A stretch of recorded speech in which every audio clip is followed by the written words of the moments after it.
Hi there, it's Matthew Blades, and I want to play something for you. Now, almost every woman in my life is acutely aware of the doctor, Dr. Marie Claire Haver.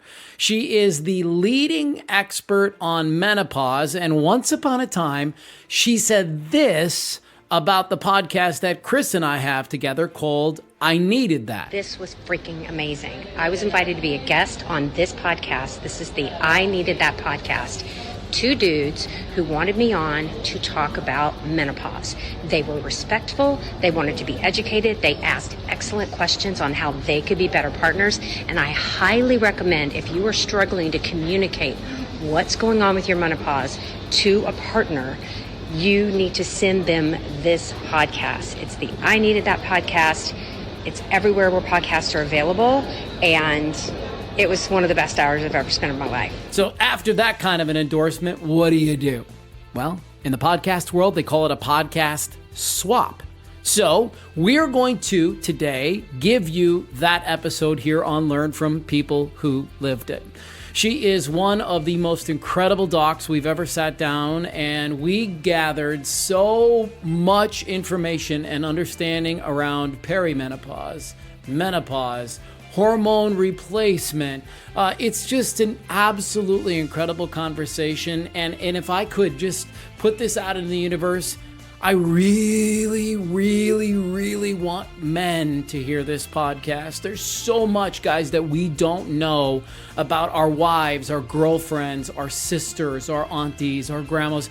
So much that we don't understand about menopause. And after hearing this podcast, I'm not kidding. I will be better for my wife when she goes through menopause. I know it, hands down. So sit back and enjoy this conversation with Dr. Marie Claire Haver, my friend Chris Powell, and me, Matthew Blades, on our other podcast, which I encourage you to listen and follow, is what I'm trying to say, at I Needed That. I needed that. There you go. I'm down for that. I think that's cool. Well, Chris's podcast, I Needed That, co-hosted by Matthew Blades, is available on all streaming platforms, everybody. Again, we were talking with Rachel from season 5 of my show. We tend to do that a lot with a ton of things, is like try to pass on ownership. You know, I'm a confident, badass woman. That's what I say to myself. You just stop feeling like you anymore. I remember looking at myself in the mirror and being like, who is this chick? I am MIA, and I need to get myself back. We're both so excited for today's episode because of the people we get to serve today. That's going to make some sense in a minute. How are you, Chris? I'm doing great. In fact, I'm doing even better right now because I'm so excited about this guest. Yeah? Yes. How are you doing, buddy? Good. Can we acknowledge the jersey? This is not something I would typically wear during any part of my life, but I'm just not a jersey guy. It looks good on you. But, dude, I'm excited. Arizona Diamondbacks in the World Series. This is very, very exciting. It's incredibly exciting. I mean, last time we were here was a while ago. Yeah. It was a long time coincidentally, ago. our guest is a Houston Astros fan. As you know, the Astros were beat by the Rangers, and so I would think she, too, now would be an Arizona Diamondbacks fan. Yes, we are going to seek revenge for her. Is that how it works? I hope she appreciates that, yes. I'm so excited to bring her in, and we're going to do that in just 1 second. How are things coming along with the app? So far, so good, man. I love that people are understanding the concept behind it, and they're starting to change the conversation around transformation. So we're having a blast with this, and I love it. What's your favorite part of the app? Like, it's got so many different functions, but which one do you love the most? Well, of course, it would be the concept is around the streaks, which is really about keep that kept flame going, which is about keeping that daily streak. Keep that kept flame going. You've been holding on to that this whole time? Yes.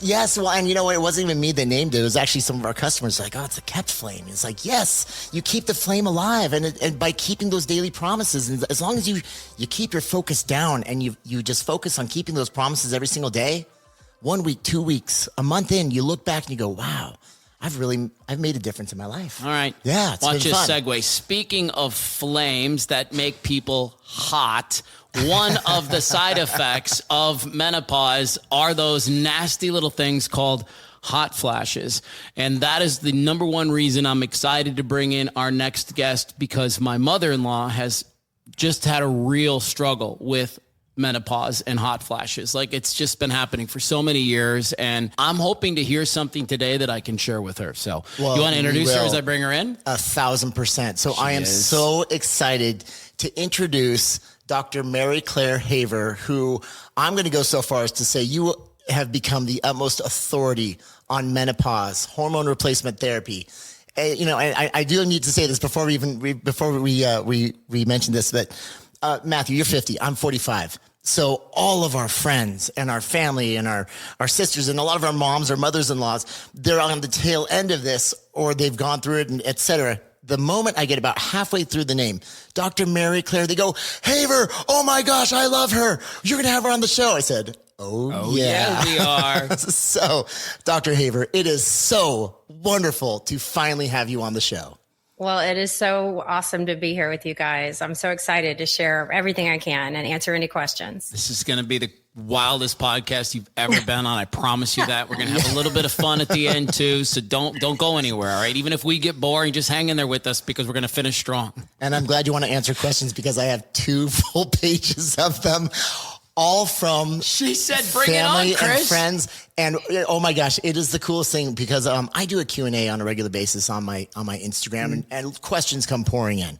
And again, when I've mentioned your name and I've tagged you a few times and I really appreciate you resharing that, but boy, my followers are so excited. And so they've sent in a ton of questions and I've got a bunch of them here. So if you don't mind, I mean, I'm ready to dive in whenever you guys are, but I can't wait. Fantastic. Because as I mentioned earlier, my mother-in-law has been dealing with menopause for a number of years now. And it came up the other day at our house. They were ironically over to watch the Diamondbacks game.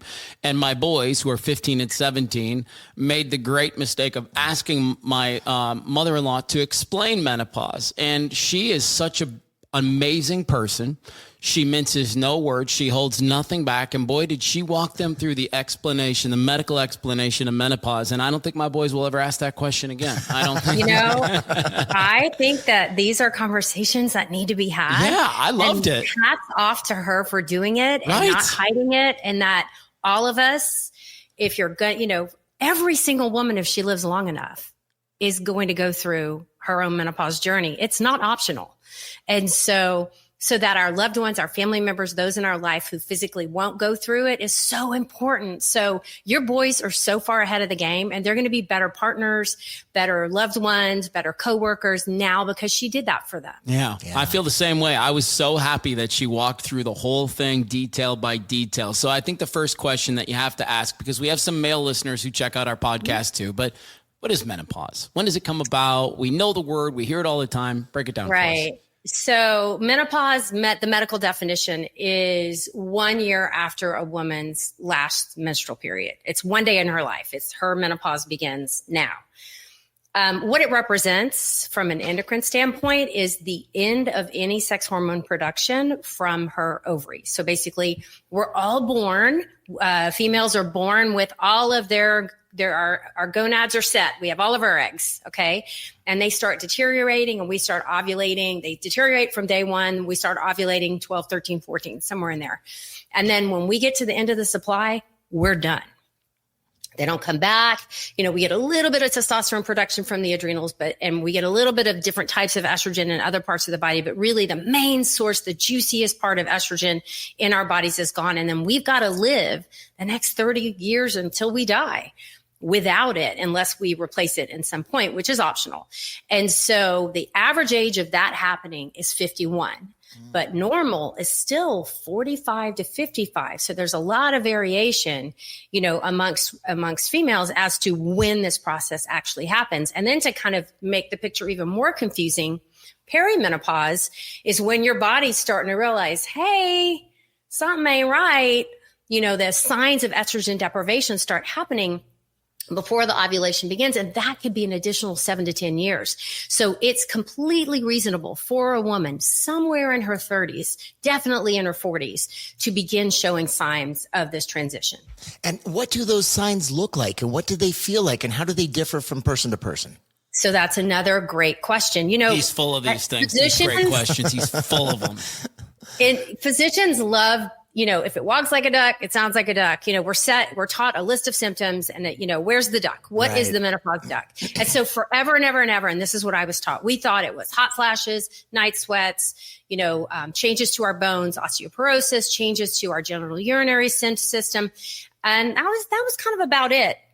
And some of those symptoms would improve with time and some would continue to deteriorate as we aged. But it turns out the duck's a lot more complicated.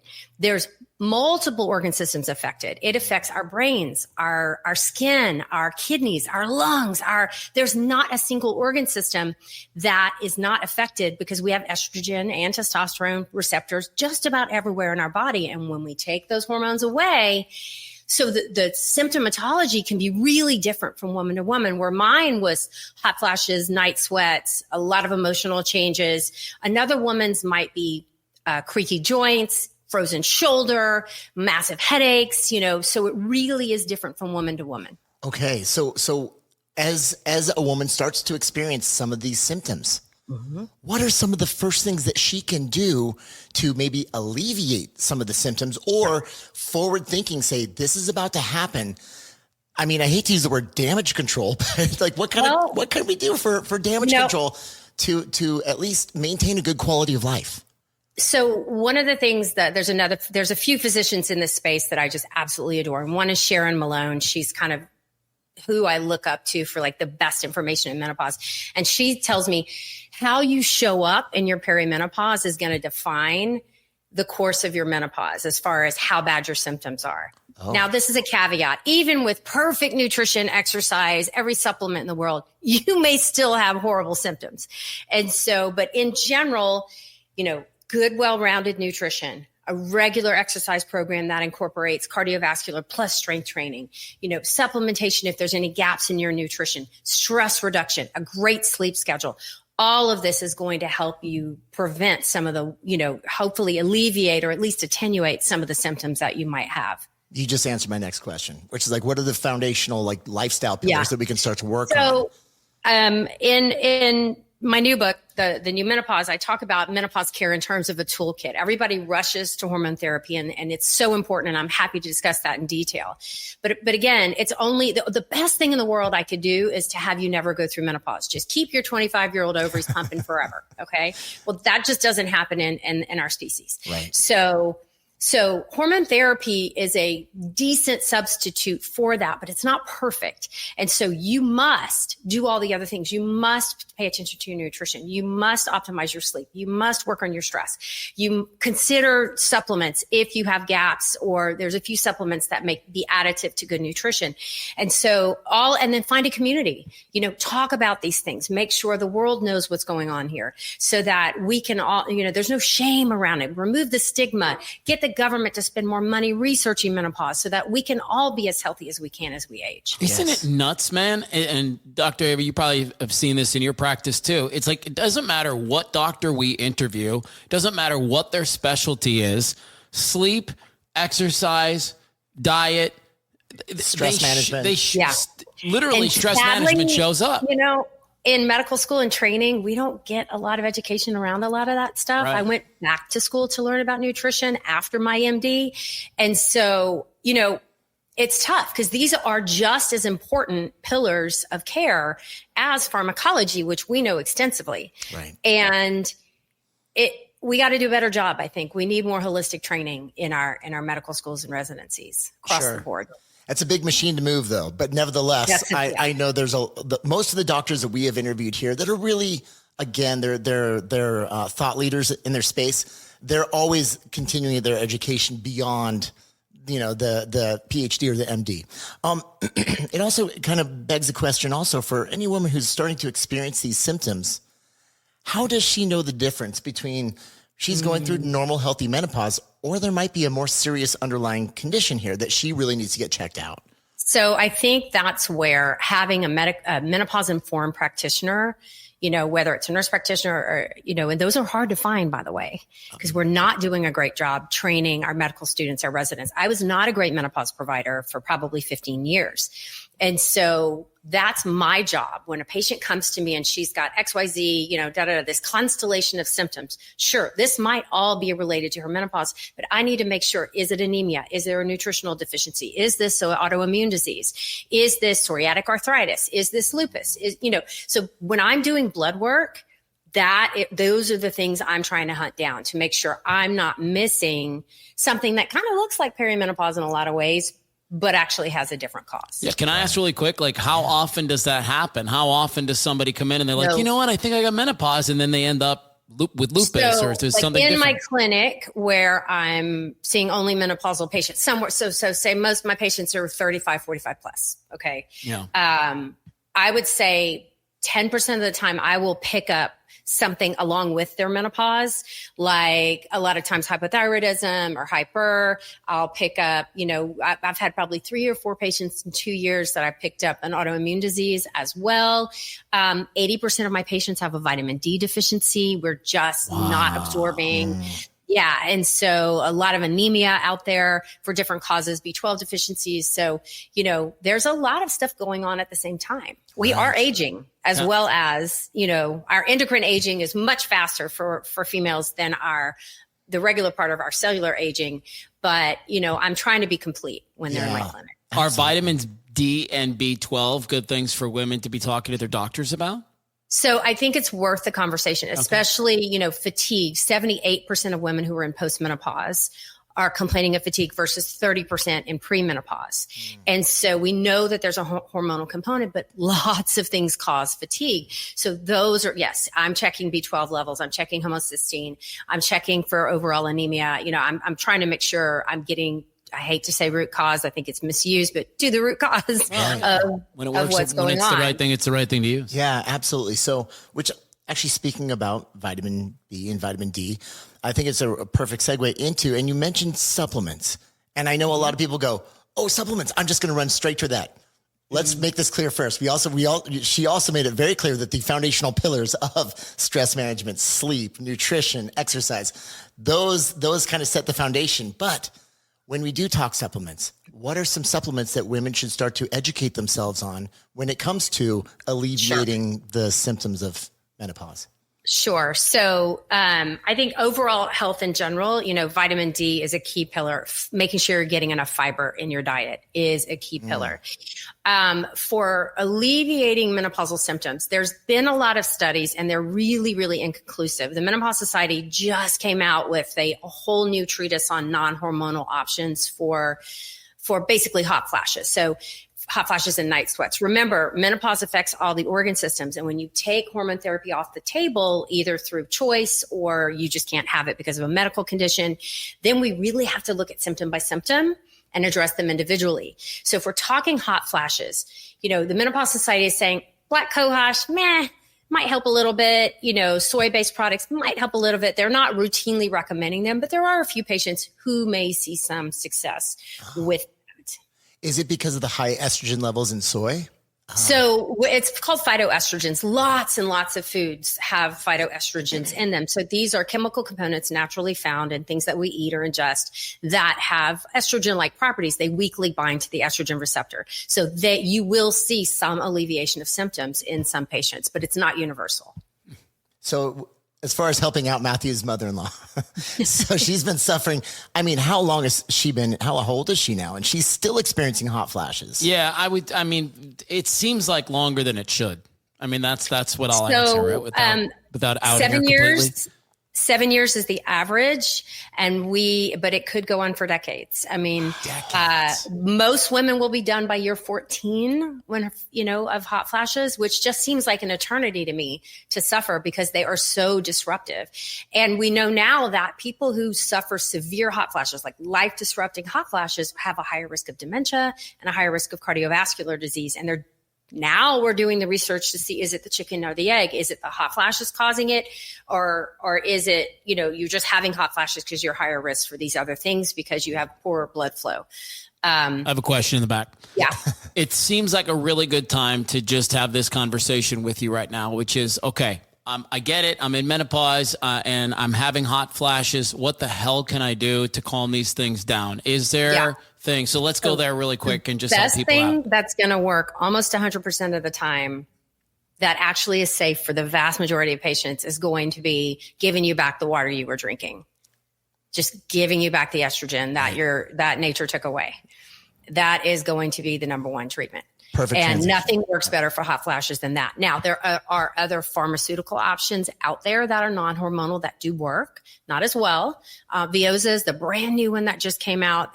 Super Bowl commercial. A lot of your followers may have seen it there. Unfortunately, it's not covered by insurance yet. And it is, I think, $550 wholesale cost. Holy smokes. A month. Wow. So I don't have a single patient who can afford it. They'd rather pay their house note or their car note, and they'll, we look for an estrogen therapy. You can literally $10 to $20 a month generic and that's what most of my patients go for. All right. So I'm glad we're going here because I know everyone who's been listening, and I know all of my friends and a lot of my followers, they're waiting for the transition of this conversation into hormone replacement therapy. Mm-hmm. So we've kind of skirted around it a little bit. Let's dive in. Sure. So the ovaries shut down. Gonad shut down. Yep. And so remember that we were producing low levels of estradiol, beta estradiol, throughout our cycle, which surged at ovulation, then kind of dipped back down to its basement level. And that would look like an EKG every month, right? For a normal cycling woman. Right. And then we had kind of a mirror of that with progesterone towards the end of the cycle. Like after estrogen surges, then our corpus luteum, all these fancy terms, would surge progesterone in the second half of our cycle. And then we had a fairly steady state of testosterone production from the ovaries, a little bit of a surge at ovulation to help us get pregnant, we think from an evolutionary standpoint. And so when that gets taken away, so when we talk about hormone replacement, I kind of address each sex hormone separately. So we have estrogens, we have progesterone, progestogens, and then we have androgens, which includes DHEA, testosterone, and androstenedione. And so pretty much all the research, and when we talk about hot flashes and what we always thought of as the traditional symptoms of menopause, we're talking about estrogen, giving you back that estrogen. And so there's different formulations. So we have the body identical ones, which are very, very popular, and it is chemically identical to what our ovaries made. That is what I tend to stick to. And I have lots and lots of options for patients. And then we talk about how to put it in your body. Okay. So estrogen can be taken in a pill, given in a shot, rubbed in with a cream, put in a ring, put in the vagina. You have patches now that you can wear. And so when I talk to patients about it, I'm talking oral versus non-oral. Okay. And there's different risks associated with those. So oral tends to carry a higher risk for blood clots because of this first pass effect of the liver. Anything we ingest goes to the liver for processing. And when that bump of estrogen hits, it can upregulate some of our clotting factors. So a lot of women have been told you can't take hormones because you've had a blood clot or your family history of clotting or, migraines with aura. But turns out, as long as you go with a non-oral formulation like a patch or a ring or a gel or a cream, you're not going to increase that risk at all. So then in progestogens, we have same thing. We have some synthetic versions, and then we have the bioidentical one, which is just progesterone.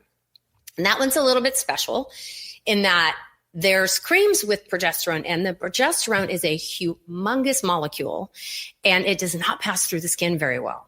And so it took them a while to figure out, they had to micronize the formulation, but now we have an oral micronized progesterone that has very low risk and beautiful absorption. Wow. And then for testosterone, that gets even stickier because the FDA won't approve a version for women. So we have a lot of workarounds to replace someone's testosterone in a woman.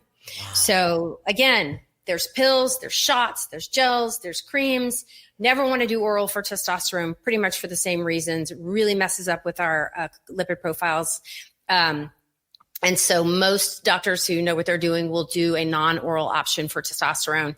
I tend to do creams compounded at local pharmacies for my patients. Got it. Okay. So is it 3 different treatments then? So, okay. Yeah. So if you're talking about menopause hormone therapy, it starts with estrogen. Okay. If you have a uterus still without an IUD and without a progesterone IUD in it, progesterone is not optional. Okay.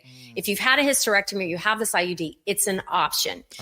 Progesterone can be really helpful for sleep and anxiety in some patients, especially at night if they're having racing thoughts at night or waking up at 2 or 3 in the morning and can't turn it off to go to bed. If they've had a hysterectomy and we hadn't started them on progesterone, I will often add it. Testosterone is not something we're routine. Some docs are, I'm not one of them, who will just, okay, everybody gets testosterone. I have a very focused conversation. We know what works for hypoactive sexual desire disorder, which lay people would call libido. Right. I want to make sure I'm not missing another form of sexual dysfunction. So I have a long conversation about that. I'm using it off label for low muscle mass, which is totally linked to frailty and dysfunction and osteoporosis. So I'm really worried about those patients because I have a machine in my office to measure muscle mass for my, so I can get really granular and specific. New study came out this month showing that testosterone supplementation is protective against breast cancer. So there's a lot of promising stuff coming out about testosterone. And I think it's just as important of a hormone as estrogen is in a female body. Isn't that something? And the irony of it is that for years they're saying, oh, it'll increase your risk of cancer. And then sure enough, with some of the latest research is saying, oh, oops, sorry. And now so many of you have suffered for 30 to 40 years.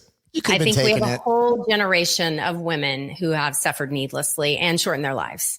And are living frailer, less robust, less functional lives as a result of the option of hormone therapy or even that discussion being taken off the table. But this is why we appreciate you and your mission, because you are helping millions of women out there and you are educating. Well, helping guys too, honestly, because I'm understanding this completely differently now. Yeah. Yeah, but there's so many people out there, so many women that are suffering, and you're giving them hope.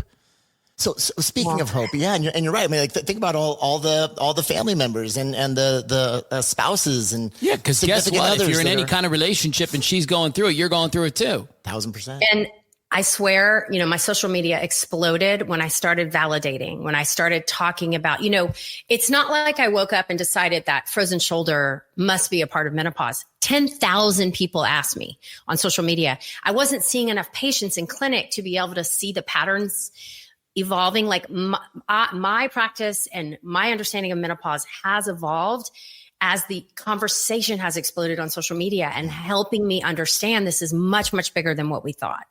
Yes, I have a question. Do you mind? Yes. Oh my gosh, jump in here anytime. Okay, so we've had this conversation around losing weight and stuff, and that terrible advice out there of eat less, move more. And then we've talked to money people, and they say spend less, save more. It's like, okay, it's a tiny bit helpful, but it really doesn't help me at all. What are some of those things out there with regard to menopause? Some things that people say a lot, and they're not very helpful.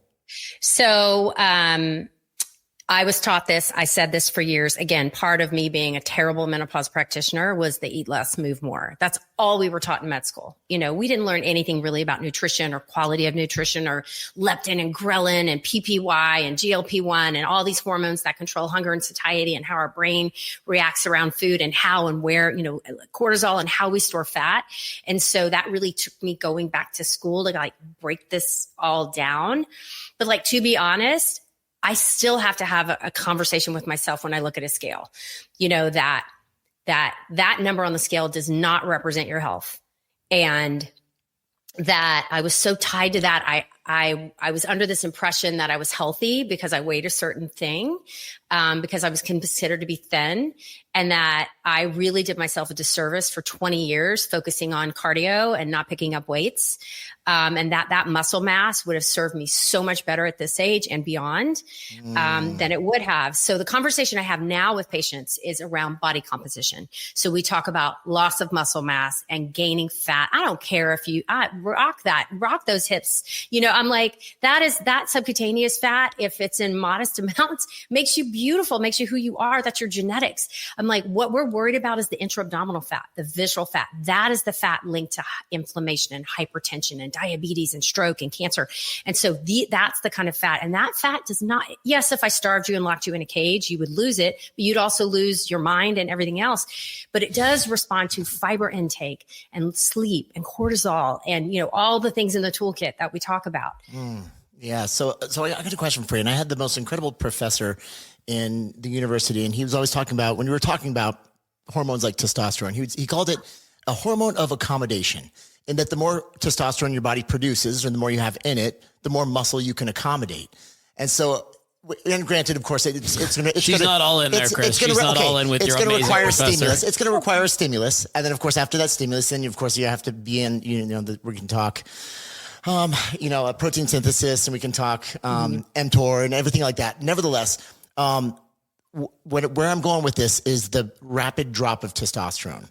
And it is, would you say that is directly linked to, obviously, the sarcopenia during and post menopause? I don't even know what you just asked. Sarcopenia is just muscle mass loss with age, to the point where they become frail. So it's like a continuum, and it becomes sarcopenic when they basically break. But it starts at 30 for women, but it accelerates dramatically in perimenopause. Even if the scale's staying the same and everyone's like, oh yeah, you're fine, you haven't gained any weight, you are losing muscle mass and you're putting on fat in new places. Right. And so protein intake at the right amounts, resistance training on regular basis, and keeping those testosterone levels supported seem to be, also creatine. There's some great studies on menopausal women and creatine supplementation. Super excited about that, that are showing, but you have to do the work. You have to eat the protein, and you have to provide the stimulus, or you can take all the creatine you want. Nothing's going to happen. And that's where I was going with this. So like speaking with a woman who's in her 30s, you're saying, okay, get after it, start resistance training, eat more protein. So there's a pretty good Cochrane review that looked at women and then followed them through perimenopause and menopause. It looks like 3 days a week, push, pull, and core. For resistance training. So, either upper body, lower body, however that breaks up to you, but 3 days of hit every part of your body within the week of resistance training with progressive load seems to be the magic to help keep you strong and get you out of the risk of osteoporosis, so, outside of like having some endocrinological issue. Absolutely. So what would you say to a woman who's well into menopause and she didn't do that? It's never too late. It's never too late. So what does she do? So I advise them to don't try to do this on your own. I can't do this on my own without getting injured. Okay. Injury is a huge thing for us, and hire someone. Find someone to help you get started, to give you the exercises, to guide you through the proper technique. Let's talk about protein intake. Turns out the WHI, which was the big study done in 2002, they followed those women. And the women who ate 1.3 grams, the Institute of Medicine is recommending 0.8 grams of protein per kilogram of healthy body weight for women, for adults. And I'm like, well, in the WHI, if they had 1.3, naturally, they weren't on a diet. That's just what they ate. They actually had 34% lower frailty scores. And the ones who had 1.6 had the highest muscle mass. So it all works together. So when I'm doing protein recs for my patients, again, they're mostly menopause, somewhere in their menopause journey, I'm starting at 1.3. Now, are they swimming upstream because they don't have hormones? They don't have their estrogen or their testosterone or their progesterone? You just get in this negative feedback cycle where they're not getting enough protein. They kind of got away with it before the hormone, debacle. Right. And they were kind of maintaining most of them. And then when you take the hormones away, then the whole thing just crashes. Right. So would you recommend that a woman speak, obviously, with their practitioner about that hormone replacement therapy while they're doing all of this? I think 100% of women deserve the conversation. And the decision to start is individual based on her risks, benefits, needs, wants. But every single woman deserves the conversation. Okay, good. I was going to say what disqualifies them. You just listed it. Yeah. How does a woman know if like the person that she's talking to about menopause doesn't get her case, doesn't? So unfortunately, that's going to be most OB-GYNs today. They weren't trained. My year, I finished in 2002. That was the year the WHI came out. So we were the last class who was ever even trained in hormone replacement therapy. And I kind of got scared to death of it for a long time because of that study. So some resources on our website right now, it's galvestondiet.com. We have testimonials provided by my followers who had great menopause provider experiences, and they wrote testimonials, and we looked up the docs and put their websites so you can go maybe, try that. That's a good idea. A Menopause Society. I'm a certified menopause provider from what used to be North American Menopause Society. Now they're the Menopause Society. They just rebranded. So, try to find a menopause certified provider through them. Again, I can't guarantee you they'll be, your best friend, but at least it's somewhere to start. And don't assume that your awesome OB-GYN who delivered your babies and took care of your reproductive needs is going to be a great menopause provider. They are under so much pressure to see more patients. You got 15 minutes there, that it's really hard to be a great menopause provider on top of doing all the basic OB-GYN stuff. So you may have to look outside the box a little bit. Where are you headed next? Because I want to ask about men and some of the stuff that we can do and learn. And absolutely, I was actually just going to tag on to what she was just talking about. Okay, let's keep going then. And actually, your question with a little story last week, it was funny because a friend of mine, I was just talking with her, and I said, "Well, have you talked to your doctor about HRT, hormone replacement therapy?" She goes, "I brought it up, and immediately the doctor said, 'No way, cancer,'" and that was the end of the discussion. And I said, you need to go find another doctor. So I'm glad you just said that because still, there's been some great surveys where they looked at OB-GYN providers and like over 80% did not feel comfortable discussing hormone replacement therapy with their patients. Like did not feel that they were adequately trained to take care of menopause. Okay. And that still is going on today. I'm so sorry. One more final question and then we'll talk about go for it. Go for it. You guys geek out. I love this stuff. So where's the first place a woman, she's listening to this and she goes, my doctor said no. Where can she go? Is a Google Mexico. search? So go to the Menopause Society website. Where first, go to the Menopause Society website. It's menopause.org and look under, click on providers, certified providers. See if there's someone in your area. Call ahead and make sure they're taking new patients. Do they actually discuss hormone therapy? Even if they're certified does not mean that they, will do that. Talk to your friends, see what they've got going on. Go to our website, see what we have going on. And then now there are some really good online telemedicine options out there that I feel like, I think in person is best, but this is the next best thing. And I think and they're providing really good care. I've read there's a couple that I really like, and they don't pay me to say any of this. I'm not sponsored, but there's MIDI Health is really good, and they do take insurance. They're not in every state yet. Alloy is great, and Evernow, Alloy Health and Evernow are all like built to take care of menopausal women. They saw the pain point. They're run by women who saw a need in this market and develop these telemedicine options for patients. So I think those are great. This is great. It's awesome. I'm loving all of this. Well, and we'll do everybody that's listening a huge favor. And our podcast manager, Odette, she's going to go through and she's going to link every single thing that she just said in our show notes. So if you heard something like, oh, I can't remember, don't worry about it. We'll have it in the show notes. It'll be there for you to click and link on. You mind if I jump in? Jump in. Let's go. All right, cool. So we talked about this earlier. As the women in our lives are going through this, so are their partners, if they're any kind of partner. Mm-hmm. Are there some best practices for us dudes who could be a little gentler during this time for women? Yeah. One, educate yourself as much as possible. Yeah. Understand that her particularly, each of our journeys is individual. It kind of affects our bodies in different ways. About 85% of us have hot flashes, but just realize that it's not her fault. She's not trying to do this. That mood changes are a tremendous part of this. How she feels about her body, how her brain is reacting to a stimulus for intimacy is different, and that there is help in therapy. So help her find the resources, be available to her, do the research together, get the books, and learn about this together, because this is the rest of her life. Okay. And there's treatment options, and you don't have to be miserable. What about that intimacy piece? That's a real part of this thing, right? And I'm guessing in menopause that dips a little, or explain that. Yes. So we do see quite what we call less sexual feelings, or less the libido. So when we look at sexual disorders in women, a woman comes to me and says, as a doctor, I'm not happy with my sex life. I'm like, okay. So we talk about desire, which is what happens in our brains. We talk about arousal, which is the physiologic response to desire. That is when blood flows to certain organs, things become bigger and longer, and mucus is made. And so that's what Viagra does. And so most women don't have an arousal issue. That's why Viagra doesn't really help with libido in a woman, because she doesn't have an arousal issue. For her, it's mostly desire.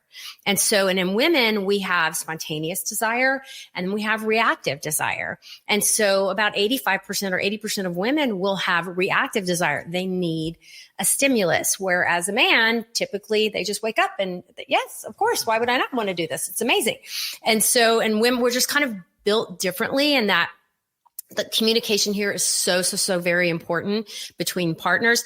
There's relationship disorders and no medication is going to fix that. Right. You know, if you don't feel loved and supported, you know, by your partner, and that, you know, this isn't a time to come together to share, you know, intimacy and joy, then, and this is something that is resentful and you feel like it's a job, that's a huge problem. So that's not something medication is going to help with. And there's orgasmic disorders. Some women have never had like 10 to 15% of women will never have an orgasm. And I just, speaking to two gentlemen, can you imagine if that happened in the male population? Like, it would be a national emergency. I think the NIH would fund this more than the war, you know? And so she's not wrong. No, she's not. She's not wrong. Like, what? Some big problems.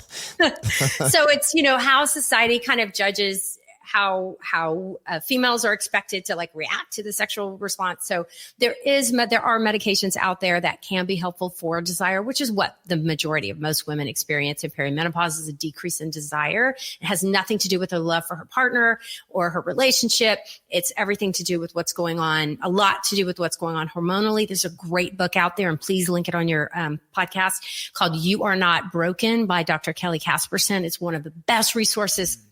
If any couple is suffering from this, I highly recommend that.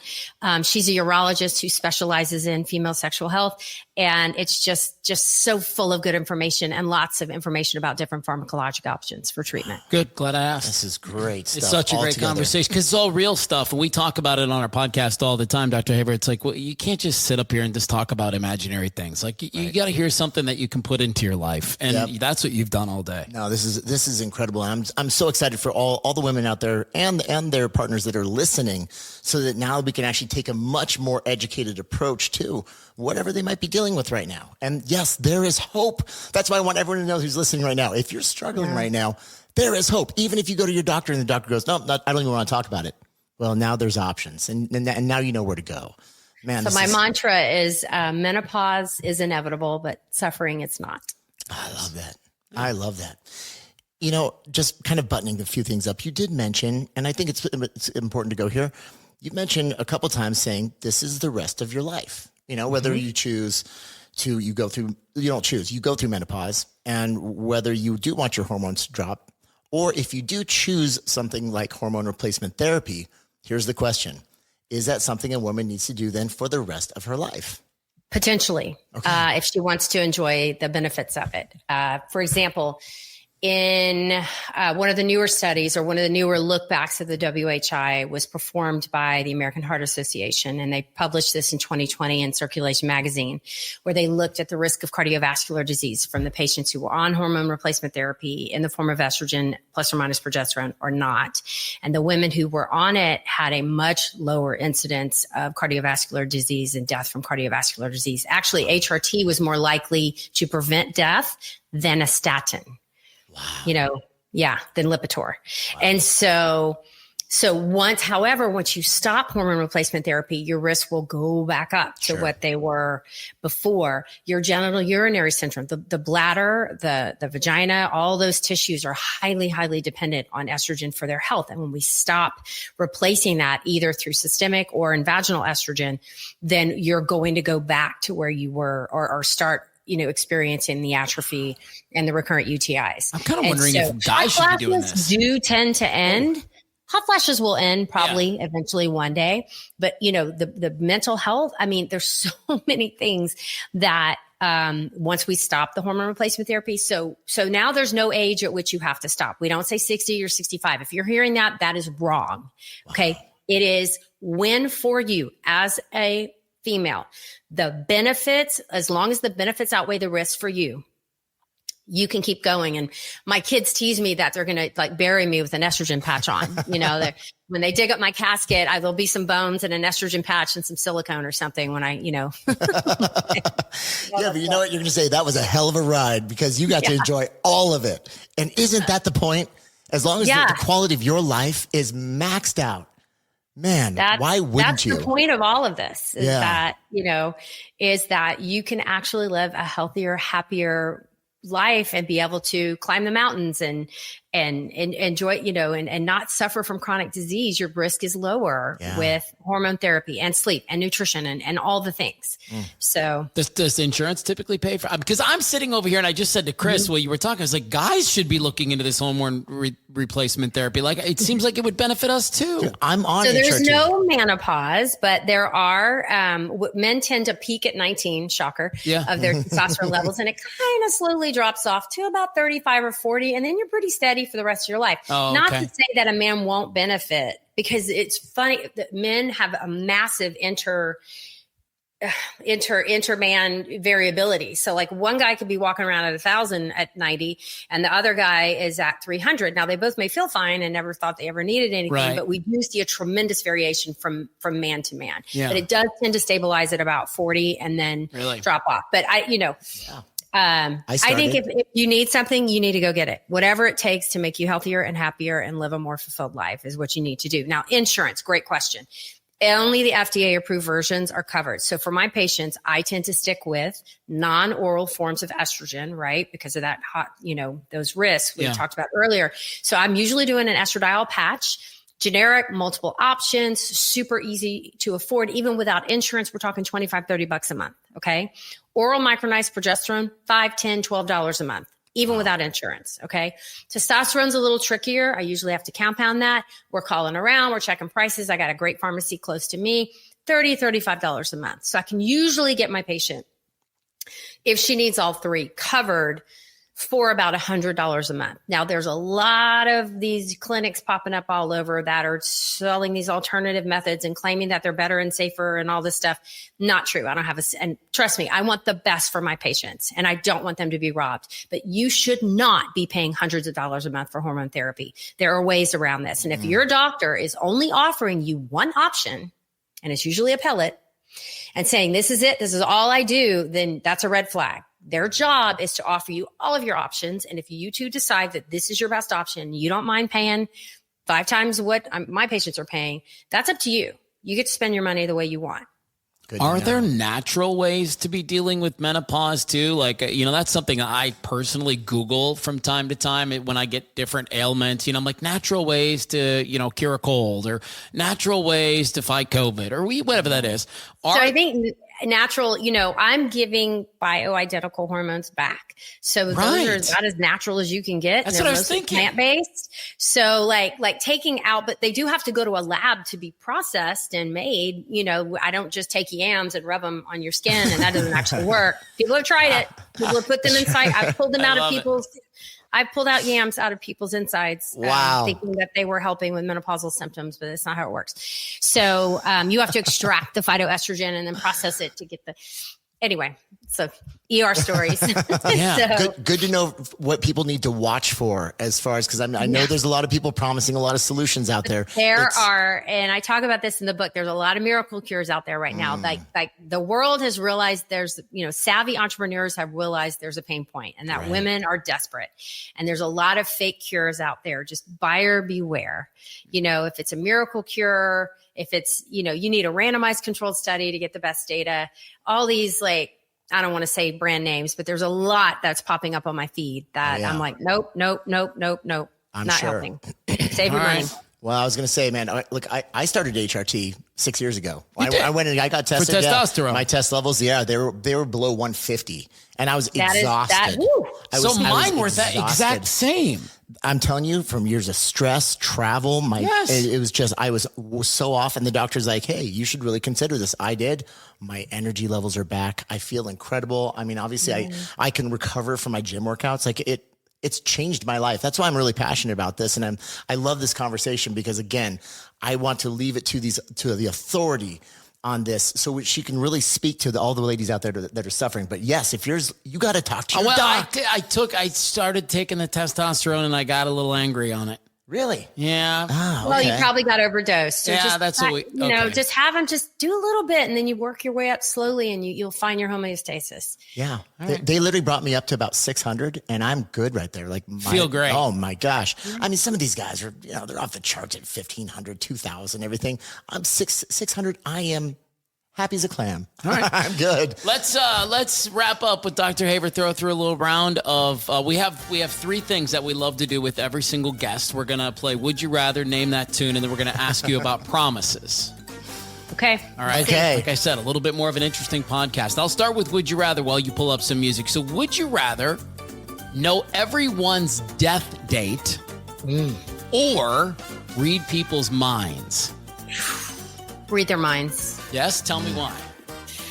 Oh man, I would not want to know when people are going to die. I've lost 3 brothers and my dad in the last, 3 brothers total, 2 brothers and my dad in the last 5 years. And I'd rather know what they're thinking and just deal with it and just honesty. And when you have a chronic illness, you're telling everyone what you're thinking. And so I actually got a peek into, they don't hold back, and it made me a better person. What about you, That's Chris? awesome. I'm going to agree with Dr. Haver here. Yeah, it would be really nice to know what people are actually thinking. Yeah. Because especially look, I spent a lot of years, dealing with a bunch of people that I didn't know what they were thinking, and I wish I did know what they were thinking. Yeah, but what if, and I'm just going to play devil's advocate because I think I agree with both of you ultimately, but if you could read everybody's mind, how many times would that influence your decision making? Because you would all of a sudden you'd be walking into a room and you'd be like, well, what's she wearing that for? Why is he dressed like that? What's he doing? And then all of that stuff might influence how you actually do your life. This is true. It's almost like looking at a social media feed because there's no filter anyway. And so, but you'd be getting a live version of it. All right, so we're all 3 reading people's minds. Yeah, we're reading people's minds. I think so. All right. So you too, huh? Yeah, I think so. Yeah. I think so. All right, name that tune. We play you the first 3 seconds of a song, and we ask you to identify it. You're going to crush this. Do you have an arrow? You got to get this. It's ready to go. Okay. It's just too perfect. All right. Okay, you ready? Here we go. Hot in here. You were right. You did nail it. Oh my Nelly, gosh. Yes, come let's on. go. I love him. That is so There we good. go. Yeah. Before we got going, Chris was like, what song should we do? He'll be like, the one that makes the most sense is Nelly's Hot in Here. Yeah. This is the official song of menopause. I mean, right? Good stuff. Yes. Well, and she lives in the Houston area, and it's freaking hot in her down there too, isn't it? Yes. Non-stop. always. Yes. All right. Final question about promises. All right. What does keeping promises to yourself, what does that mean to you? That's a tough one because, in this role that as a physician, as a mother, I'm always putting my jobs, I'm always putting people ahead of my needs. And I've had to get really granular in menopause to stop doing that because I can't be the mother and the partner and the, adult. I'm parenting adults now. And, and there for my followers in a way that I need to, unless I put myself first. So like getting up in the morning and carving out that time for me to do meditation and journaling and stress reduction and listening to that voice when it's like, stop, you need a break, you need rest, you're doing too much. And so that's kind of what it means to me. It's beautiful. Taking time for herself. We hear that version almost every time we ask the question. Yeah, so necessary. You have to. Yeah, and the reason we keep asking is because we want everybody to understand that that's what it takes to show up as the best version of yourself, is to take care of yourself. And it's for the benefit of everyone around you. The more you love everyone around you, the more you need to take care of yourself first so you can show up for them. I am love it. such a big Dr. Haver fan. That was brilliant. Thank you so much. Thank you. You're so welcome. Thank you. All Thank right. you. We'll send everybody your way. We'll have every link she mentioned in this podcast on our show notes. What does the rest of the day look like for you? More podcasts. Oh, good for Okay, you. good. Yeah, spread the word. Get the message out. Real quick, where can people find you on social media? So on Instagram and TikTok and Facebook, pretty much everywhere, Dr. Mary Claire or the Galveston Diet. We are rebranding to the Pause Life. to make it a more inclusive umbrella of all things menopause. Amazing. I love So, it. yeah. I already knew all that because I followed you for quite some time, but I just want everyone else to hit the subscribe button. Follow Dr. Mary Claire Haver. She is incredible. So find her on social media and please give her a follow. You will not regret it. All right. We'll let you go get on with your next podcast. Have a brilliant day. Thanks, guys. Thank you so much. Sensational job. That was outstanding. And you're right. So now we have a clear understanding of what everybody's going through. Amazing. I cannot wait to share this information with all of our listeners. Like, holy smokes. I really think we got through. You did. A couple pages. And I think, checked your notes. Holy smokes. You crushed it. Man, we did. And here's the best part. You were asking questions that were already on here, but it was just, it naturally flowed in the car. Yes. So it was like, we checked that one off. That was awesome. All right. I loved it too, man. Thank you guys so much for listening to the I Needed That podcast. Don't forget to follow us on social. We'd love a 5-star and a review if you have time for it. And we'll see you next time right here on I Needed That. See you, Chris. See ya.